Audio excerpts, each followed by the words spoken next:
For Josefina, November 26, 1986 was a night that she will never forget. Angry after a fight with her boyfriend, she left their apartment in a slum area in North Philadelphia to go to work. Braving rain and bitter cold, she noticed a silver and white Cadillac Coupe de Ville drive slowly past her and stop. She moved closer as the driver's window slid down and a bearded man asked her if she wanted a ride. He looked okay to her, and she got into the car. The man introduced himself as Gary and told her he had to make a stop. Josefina agreed, and shortly after they pulled into a nearby McDonald's. She followed him as he went inside and bought coffee and sat with him as he drank it. With a quick appraisal born of experience, Josefina studied her new companion. He was white, his face framed by a neatly trimmed beard, below cold, blue, penetrating eyes. Although he wore an expensive watch and jewelry and drove a luxury car, she noticed that his clothes were cheap and soiled. Grasping for things to say, she again asked him his name.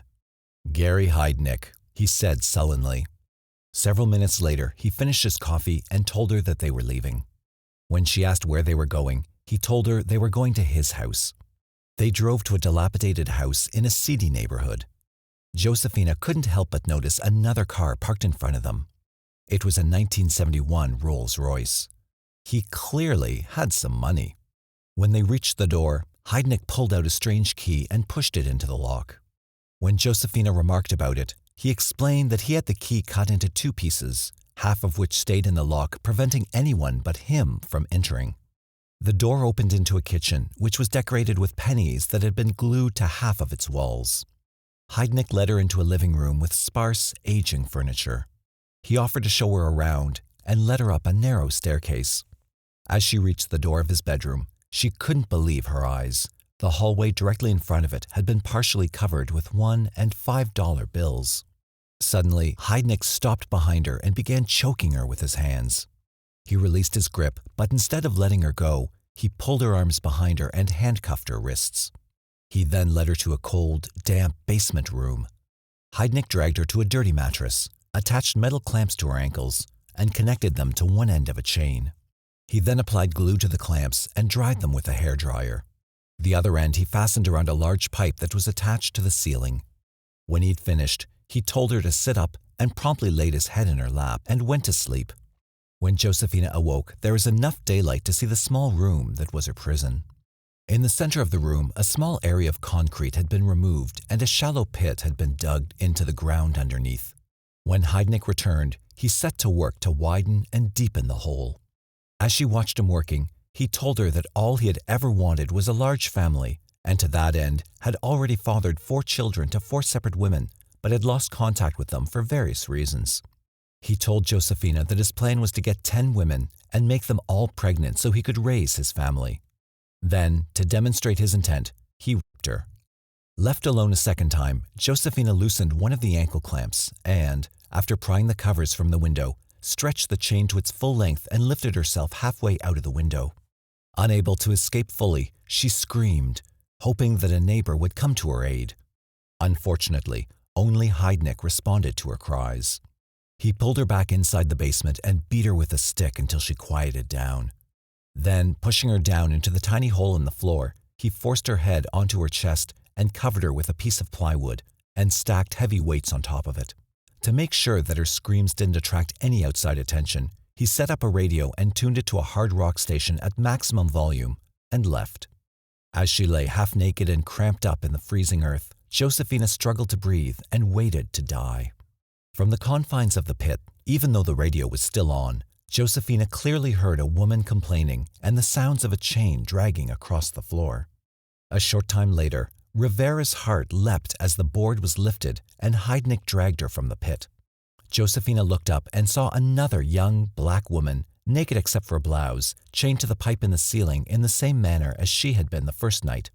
She stared at the woman, who seemed to be completely oblivious as to what was happening to her. Heidnik later introduced the girl as Sandy Lindsay before leaving them alone. As Sandy spoke to Josefina, she began to understand why the new arrival seemed so detached. She was retarded. Sandy told Josefina that she had been a friend of Heidnik's for several years since they had met at the Elwyn Institute, which was a local hospital for the mentally and physically handicapped. She described Gary as a good friend who always looked after her.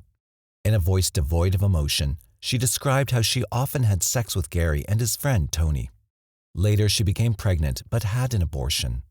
When Heidnik learned what she had done, he flew into a rage and offered her $1,000 to have his baby. When she refused, Heidnik took her prisoner and brought her to the house. As she finished her story, Sandy dissolved into tears as she began to realize her predicament.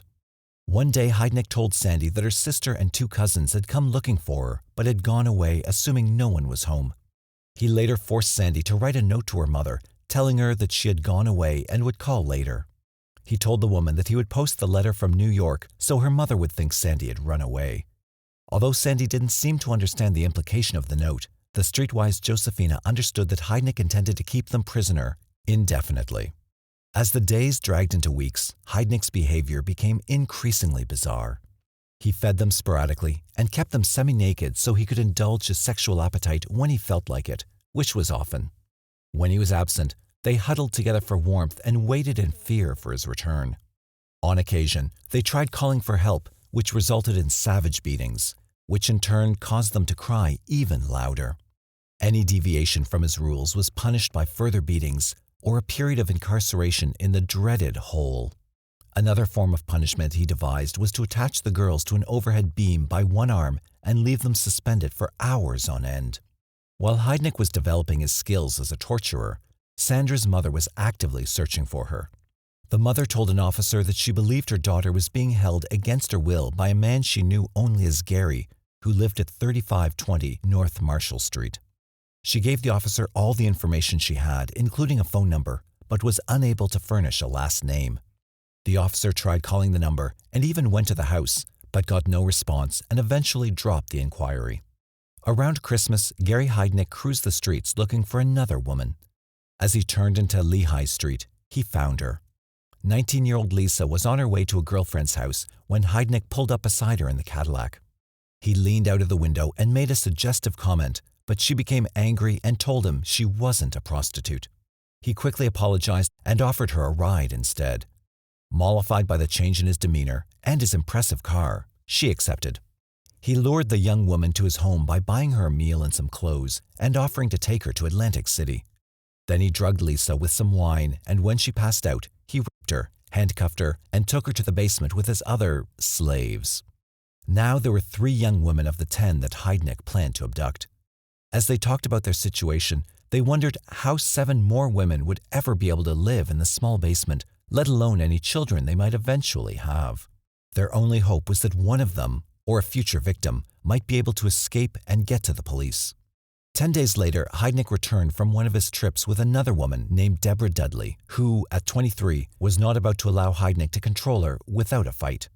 From the time he had claimed her with the others, she began to question his authority at every opportunity, which generally earned her nothing more than a savage beating. Her arrival also created tension among the others, as whenever she disobeyed, Heidnik would punish them as well. Beatings became a regular event with Heidnik, often appointing one of the girls to be in charge while he was out. When he returned, he expected that person to tell him if the others had misbehaved. If they had, he would order the girl in charge to beat the others accordingly. If there were no infractions to report, or if the beatings weren't severe enough, he would beat them all. During this time, the worldly Josephina began to win his confidence by displaying a level of loyalty and obedience that convinced Heidnik that she actually enjoyed being one of his wives.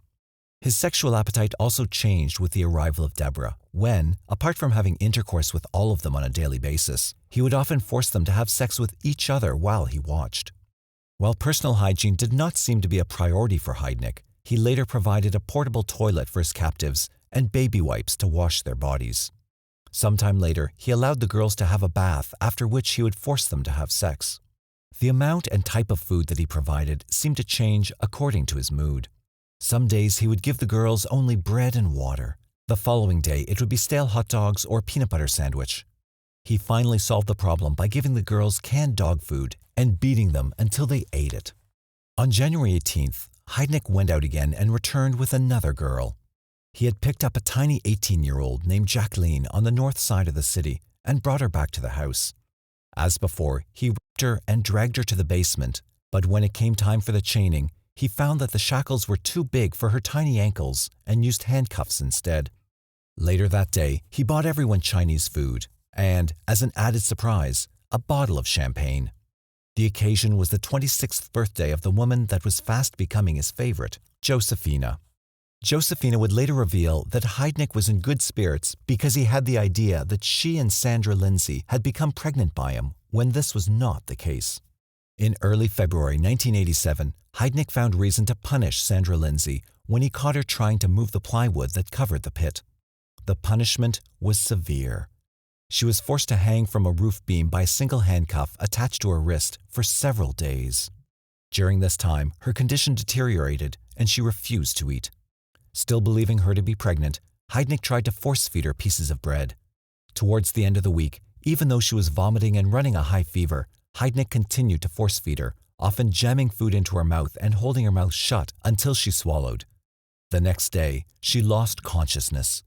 When Heidnik couldn't rouse her, he became angry and unlocked the handcuffs, dropping her to the ground. He told the others that she was faking and kicked her into the pit and left her there while he served up ice cream for everybody and left. When he returned, he lifted Lindsay out of the pit and checked her pulse. She was dead. After telling the girls that she had probably choked, he carried Sandra's body upstairs. A short time later, they shuddered with horror when they heard the unmistakable whine of a power saw. Their horror later turned to revulsion when one of Heidnik's dogs walked into the basement carrying a long, meaty bone and proceeded to devour it in front of the terrified girls. Investigators would later reveal that Heidnik had ground up Lindsay's flesh using a food processor and fed it to his dogs and the captives mixed with dog food. To dispose of the remaining parts of the body, he cooked them on the stove. In the days following Sandra's death, the girls began to notice a sickening stench that filled the entire house. Eventually, it would become so bad that Heidnik's neighbors complained to the police. After several such calls, a patrolman was sent to the house to make inquiries, but left after Heidnik assured him that the smell was caused by an overcooked roast dinner. Following Sandra's death, Heidnik's behavior became increasingly bizarre. He urged the girls to inform on each other with the promise of better conditions for those who complied. During this period, the girls devised a plan to attack Heidnik and escape, but the plan never came to fruition. Jacqueline would later testify that the attack never occurred because Josephina told Heidnik what they were planning. Convinced that the girls were constantly plotting against him, Heidnik devised a plan of his own to prevent them from leaving. After cuffing each girl's hand and foot, he hung them from a beam and gagged them. Then, taking several different sizes of screwdrivers, he gouged inside their ears in an attempt to deafen them. He believed that if they could not hear, they'd be unable to hear him coming. The only one he didn't touch was Josephina. Later, when Deborah Dudley began to cause trouble, he unchained her and took her upstairs. When they returned, Deborah was unusually quiet and solemn. After Heidnik had left, the others asked her what had happened. Stammering with fear, she told them that Heidnik had taken her into the kitchen and showed her a pot that he had on the stove. Inside it was Sandra Lindsay's head. He then opened the oven and showed her part of Sandra's rib cage that he was roasting. Opening the fridge, he pointed to an arm and other body parts that he had wrapped in plastic and told her that if she didn't start obeying him, she would be next. Within a few days, Deborah had recovered her composure and continued to defy Heidnik's attempts to tame her. As an added incentive to obey, Heidnik added a new punishment to his already cruel bag of tricks, his own version of electric shock treatment.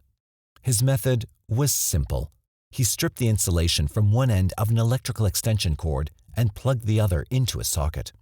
Then, turning on the power, he would hold the bare wires against each of the girls' chains and watch with detached amusement as they wriggled and danced to escape the current. As before, Josephina was exempt from punishment. As the weeks passed, Heidnik began to treat Josephina as more of a partner than a captive and spent more and more time with her alone. So much so that, on March 18th, when Heidnik decided to punish the others, he enlisted Josephina to help him. The shock treatment was again employed with one added feature: water. After drilling air holes in the plywood cover, Heidnik ordered Josephina to fill the pit with water. The three other women, still in chains, were then pushed down into it before the cover was replaced and weighted down with bags of dirt. As they sat shivering with cold and fear, the bare wire was pushed through one of the holes until it briefly touched one of the chains, sending a jolt of electricity surging through all of them. The wire was then pushed into the hole a second time, making direct contact with Deborah's chain. Absorbing most of the voltage, Deborah screamed and shuddered uncontrollably before collapsing face down in the water. Seeing their friend fall, Jacqueline and Lisa screamed until Heidnik removed the cover and dragged Deborah out. After ascertaining that she was dead, Heidnik calmly made sandwiches and told the women, "Aren't you glad it wasn't one of you?" He then left for a few minutes and returned with a pen and paper. Handing it to Josephina, he ordered her to write the time and date at the top of the page.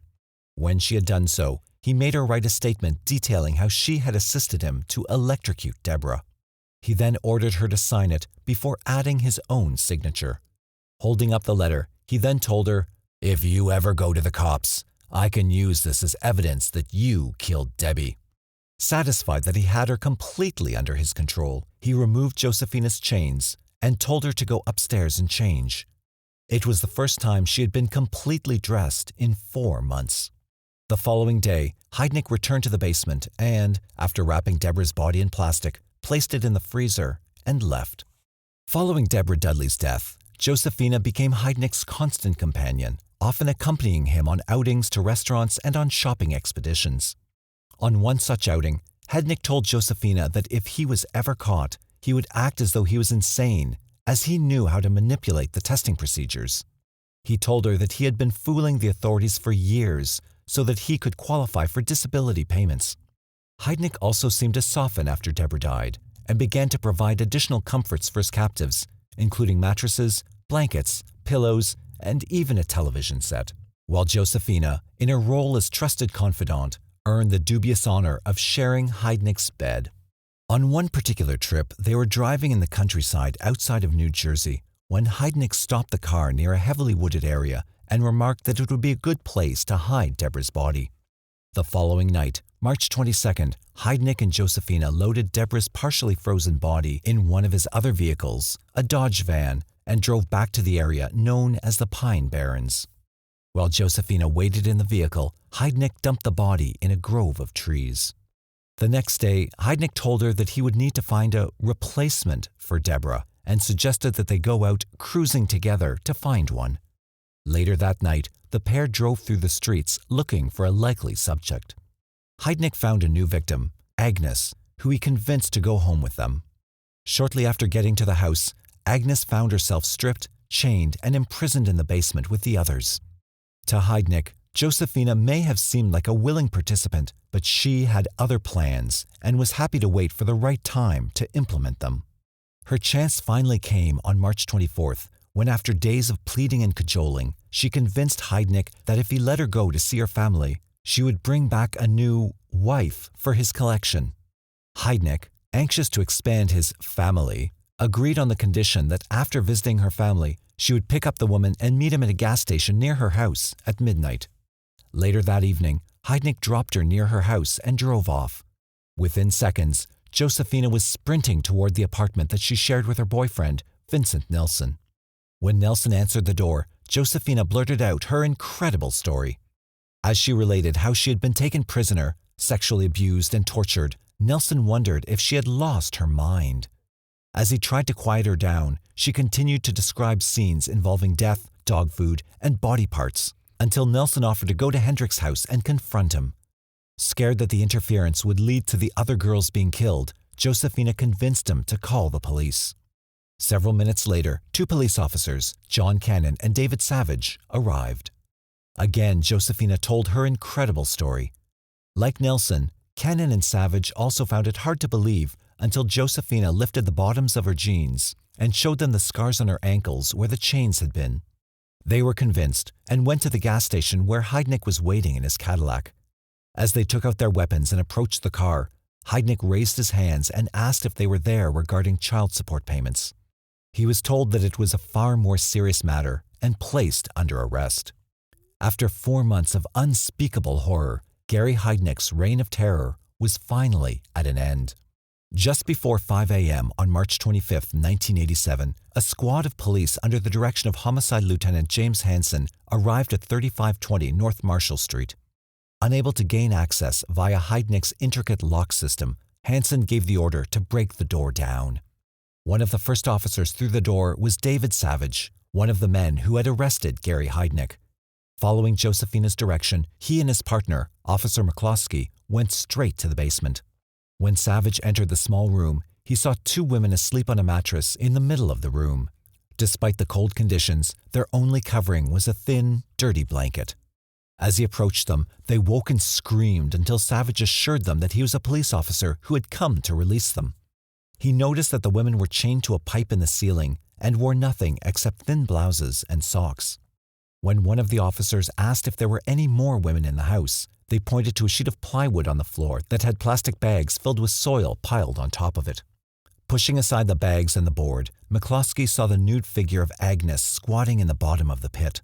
After lifting Agnes out, the police removed the women's chains and took them upstairs to a waiting ambulance. With the women freed, the police turned their attention to the search. In the kitchen, Savage found an aluminum pot on the stove, which was badly scorched and contained a yellowish, fatty substance. On the kitchen counter was an industrial food processor which had been recently used, possibly for raw meat. Inside the stove, he found an oven dish containing a charred piece of bone that resembled a human rib. Up to that point, Savage was still struggling to believe what had really occurred in the room. But when he opened the fridge, what he found removed all doubt. Lying on a shelf in the freezer compartment was a human forearm. Over several days, police searched the house and yards, detailing every piece of paper and material they found. They excavated the front and backyards but did not find any further human remains. In the house, they found a closet full of pornographic magazines, all of which featured black women. Although the house and surrounds gave the impression that the owner had been a disturbed person existing only on a veteran's pension, they later discovered that Gary Heidnik was in fact a rich man, having amassed an amazing $550,000 in a Merrill Lynch investment account. While the search was continuing, Heidnik was being questioned in custody as police attempted to unravel the life and crimes of the scruffy individual the press was already calling a vicious madman. Life started for Gary Michael Heidnik in November 1943 in Eastlake, a suburb of Cleveland, Ohio. 18 months later, Gary's brother Terry was born. 6 months later, their parents, Michael and Ellen, divorced and the boys went to live with their mother and her new husband until Gary started school, after which they went to live with their father and his new wife. These were not happy times for the boys, as they spent most of their time arguing with their stepmother or being heavily disciplined by their father. Heidnik would later tell psychologists that his father had continually ridiculed him, especially when he wet his bed, which was often. At these times, his father would hang the stained sheet out a second-story window in full view of the neighbors. Gary was also ridiculed at school after a fall from a tree left him with a misshapen head. His brother Terry believes the accident was the root cause of Gary's erratic behavior. A curious comment indeed, considering Terry himself spent much of his life in mental institutions and made numerous suicide attempts. By the time Gary had reached the 8th grade, he had developed two main obsessions: making money and becoming an army officer. So intense was the latter ambition that his father made arrangements for him to attend the prestigious Staunton Military Academy in Virginia. Gary lasted at the academy for 2 years, attaining excellent grades, but left suddenly in his junior year and returned home to live with his father. Within the next year, he tried 2 different high schools, but soon became bored and left after a few weeks. Finally, at age 18, he joined the regular army. Heidnik later told prison psychologists that he left Staunton after visiting a psychologist but failed to indicate why he had felt he needed one or give details of his treatment. Heidnik adapted readily to army life but made few friends. During his training, he was graded as excellent. Following basic training, he applied for several specialist training positions, including the military police, but was refused. Finally, he was sent to San Antonio, Texas to be trained as a medic. Again, he did well and also developed a thriving business by lending money to other soldiers and charging interest on the loans. Unfortunately for him, this enterprise came to a swift end when he was transferred to a field hospital in West Virginia. Within weeks of his new posting, Heidnik sat for a high school equivalency diploma, scoring 96%. Things seemed to be going well for him until late August 1962, when he went to the sickbay complaining of dizziness, blurred vision, and nausea. A neurologist later determined that Heidnik was suffering from gastroenteritis and also displayed the symptoms of a mental illness. Dr. Jack Apshey, a noted Philadelphia psychologist, later investigated Heidnik's history of mental illness and found that although the Army had not indicated if they considered him schizoid or schizophrenic, they had prescribed a heavy tranquilizer normally reserved for the treatment of serious psychotics or patients that experience hallucinations. Within weeks, Heidnik was sent back to the States. 3 months later, he was given an honorable discharge and released from the Army on medical grounds and given a 100% disability pension. The official diagnosis was schizoid personality disorder. He had served only 14 months. After leaving the Army, he settled in Philadelphia and qualified as a licensed practical nurse and was issued with a state certificate. He later enrolled in the University of Pennsylvania and gained credits in a variety of subjects, including anthropology, history, chemistry, and biology. Eventually, with his nursing qualifications, he was able to get a job at the university hospital, but was later fired when the standard of his work declined. From there, he enrolled at the Veterans Administration Hospital near Philadelphia to be trained as a psychiatric nurse, but was asked to leave because of his bad attitude. From then on, Heidnik's life began to decline as he spent more and more time in mental institutions. In 1970, his mother Ellen took her own life by swallowing poison, which only served to exacerbate his already fragile state of mind. Numerous suicide attempts followed, which ultimately resulted in more hospital time, and so the vicious cycle continued. He would often spend long periods refusing to communicate, which almost bordered on catatonia. In one of his more lucid moments, he was given a series of intelligence tests, which indicated that he was of superior intellect. On one occasion, he was admitted to a mental ward after he attacked his brother Terry with a wood plane. When he later visited while Terry was recuperating, he told Terry that if he had died from his wounds, he would have soaked his remains in a bathtub full of acid to dispose of his body. With each admission to the hospital, his behavior became more bizarre. He spent most days completely mute, only communicating by writing notes. He constantly wore a leather jacket, which he refused to take off. His personal hygiene was almost non-existent, and he developed a series of mannerisms, such as saluting and rolling up one pants leg when he didn't wish to be disturbed. In 1971, while on a trip to California, Heidnik had the startling revelation that he should form his own church. Returning to Philadelphia, he registered the United Church of the Ministers of God and installed himself as Bishop Heidnik. At that time, the church had just 5 members, which included Terry Heidnik and Gary's retarded girlfriend. In 1975, Heidnik opened a Merrill Lynch account in the church's name. Over the next 12 years, due in no small part to his childhood interest in all things financial, he succeeded in parlaying his $1,500 investment into $545,000. During these times, he was in and out of mental hospitals or ministering to his parishioners, which were few. As well as being a regular at mental hospitals, Heidnik had also become well known to the police. In 1976, he was charged with aggravated assault and carrying an unlicensed pistol. The charges were laid after Heidnik had fired a shot at a man who rented a house from him, grazing his face. The house was later sold, and while the new owners were in the process of cleaning it, they found boxes of pornographic magazines and a hole dug in the concrete floor of the basement. 18 months later, he came to the attention of the police when he signed his retarded girlfriend's sister out of a mental institution on day leave and kept her prisoner in his apartment. The sister, also seriously retarded, was later recovered from a locked storage room in Heidnik's basement and returned to the home. On her return to the hospital, she was examined and found to have been raped, sodomized, and infected with gonorrhea. Heidnik was later arrested and charged with kidnapping, rape, unlawful restraint, false imprisonment, involuntary deviate sexual intercourse, and interfering with the custody of a committed person. When the case went to trial in November 1978, Heidnik pleaded not guilty and took the stand in his own defense, claiming that he was innocent. After ordering a psychological examination, which found that Heidnik was manipulative and psychosexually immature, he was found guilty and sentenced to 3 to 7 years in jail. A later appeal overturned the original sentence, which resulted in him spending almost 3 years of his incarceration in various mental institutions. He was finally released on April 12, 1983, on the condition that he remain under the supervision of a state-sanctioned mental health program. As in so many similar cases, if the state had realized the true state of Heidnik's mind, they would never have released him. Prior to his imprisonment, Heidnik had carried on several relationships with women. He seemed to prefer black women, some of them retarded. During these relationships, his focus seemed to be on fathering children. His first partner bore him a daughter, but left shortly after, taking the baby with her. The next was a woman named Dorothy who was seriously retarded.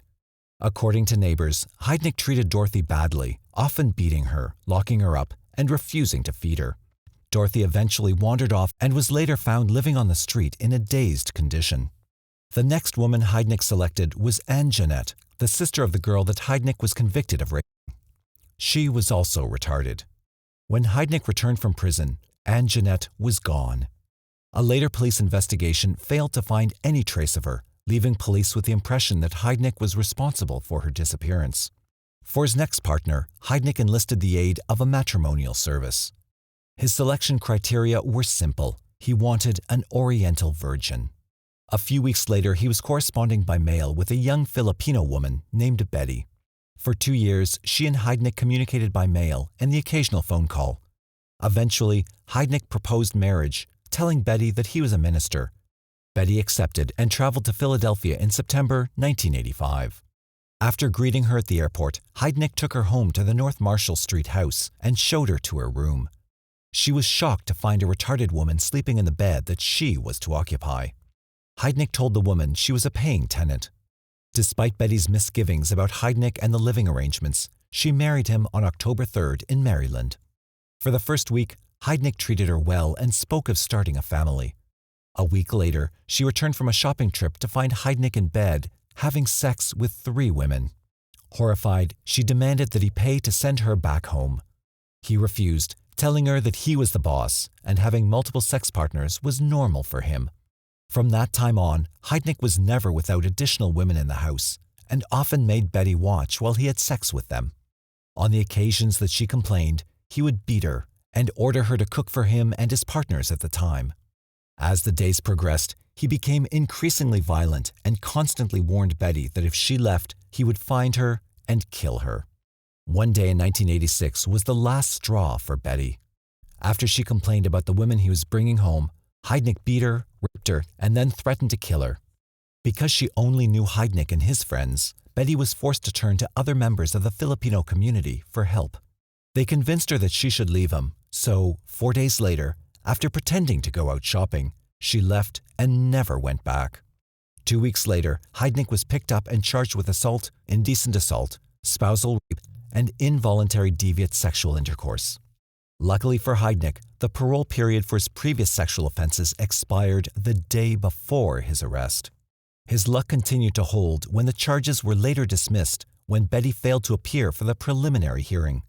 In 1987, Betty dragged Heidnik into court in an attempt to win financial support for her son, which had been conceived, unknown to Heidnik, from one of his encounters with Betty.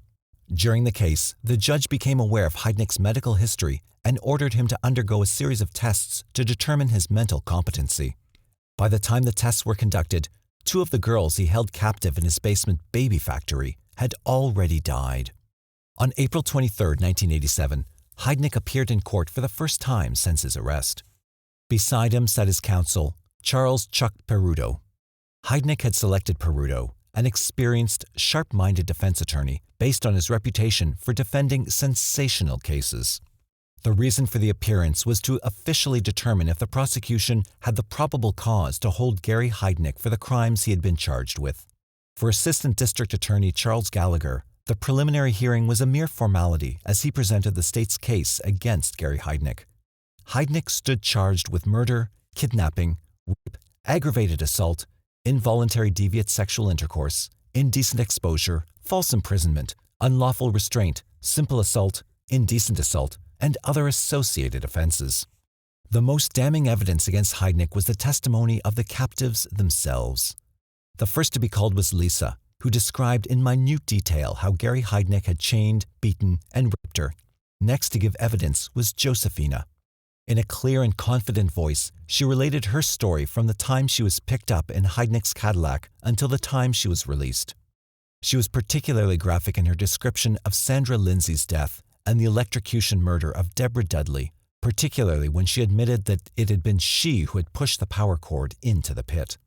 Peruto later cross-examined Josephina and accused her of instigating many of the beatings and the electrocution of Dudley. When Lisa was cross-examined, she too accused Josephina of being Heidnik's willing partner in his acts of death and depravity.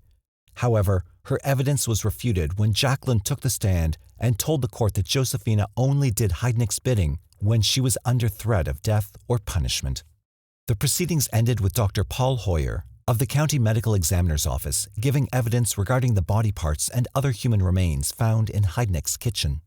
In a hushed courtroom, Dr. Hoyer read out the items found like a gruesome shopping list: 2 forearms, 1 upper arm, 2 knees, and 2 segments of thigh, all cut with a saw, the tissue, muscle, and skin still attached.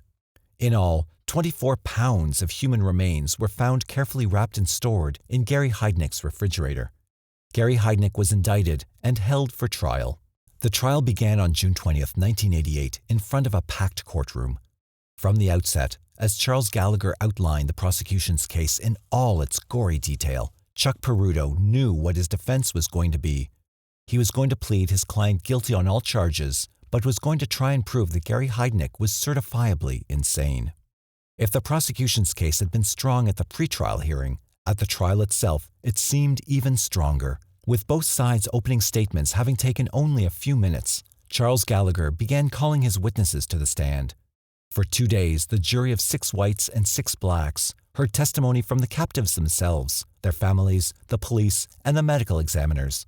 As the judge excused the last of the prosecution's witnesses, Chuck Peruto requested that the charge of first-degree murder be removed on the grounds that intent to kill had not been proven.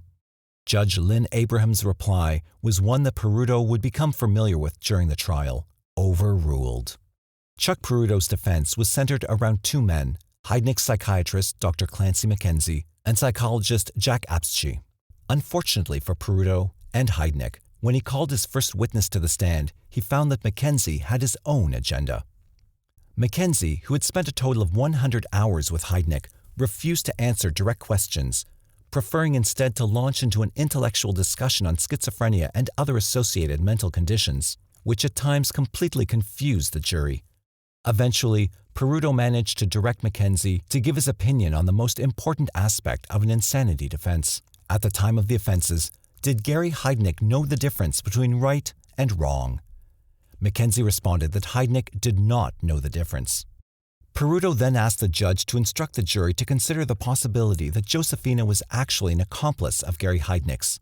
Judge Abraham answered that she would be prepared to do so as long as he understood that it would indicate to the jury that if Heidnik was capable of enlisting the aid of an accomplice, then he was clearly not insane. Wisely, Peruto decided not to pursue the point. The following day, the defense case received another setback when Judge Abraham refused to admit most of Jack Apschi's testimony on Heidnik's mental history, ruling it inadmissible. Peruto was caught completely off guard by the ruling, as most of his insanity defense was based on the testimonies of Apschi and McKenzie.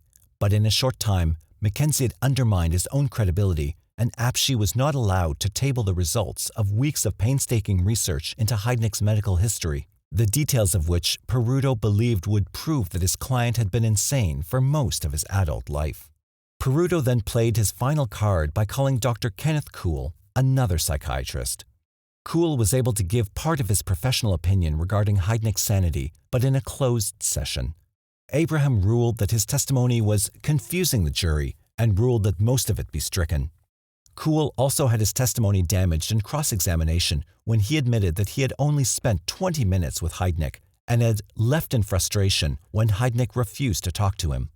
When Gallagher asked what he had based his analysis on, he admitted that he had relied on Heidnik's previous medical history. As a parting shot at the already damaged defense case, Gallagher called an additional witness, Robert Kirkpatrick, Heidnik's broker at Merrill Lynch. Kirkpatrick gave evidence that the Gary Heidnik he knew was an astute investor who knew exactly what he was doing. For the next few days, Peruto and Gallagher called additional witnesses to prove and disprove each other's arguments until there were no more witnesses to call, and they began their final summations. The following day was taken up with Judge Abraham instructing the jury on the technicalities of the various degrees of murder and other legalities to help them reach a verdict. On Friday, June 30th, 1988, after 16 hours of deliberation over 2.5 days, the jury was ready. As Betty Ann Bennett, the jury foreperson, stood to read their verdict, Chuck Peruto was confident that his client would be found guilty of the lesser charge of second-degree murder and thereby escape the death penalty. His hopes were dashed, however, when Bennett began reading the verdict. For the murder of Deborah Dudley, guilty in the first degree.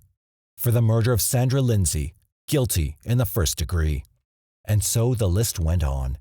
By the time Bennett had finished, Heidnik stood convicted on 18 charges, 2 counts of first-degree murder, 5 counts of rape, 6 counts of kidnapping, 4 counts of aggravated assault, and 1 count of involuntary deviant sexual intercourse. With the verdicts announced, Judge Abraham retired the jury until 9 a.m. the following day, when the prosecution and defense attorneys would have the chance to address the jury before the sentence was decided.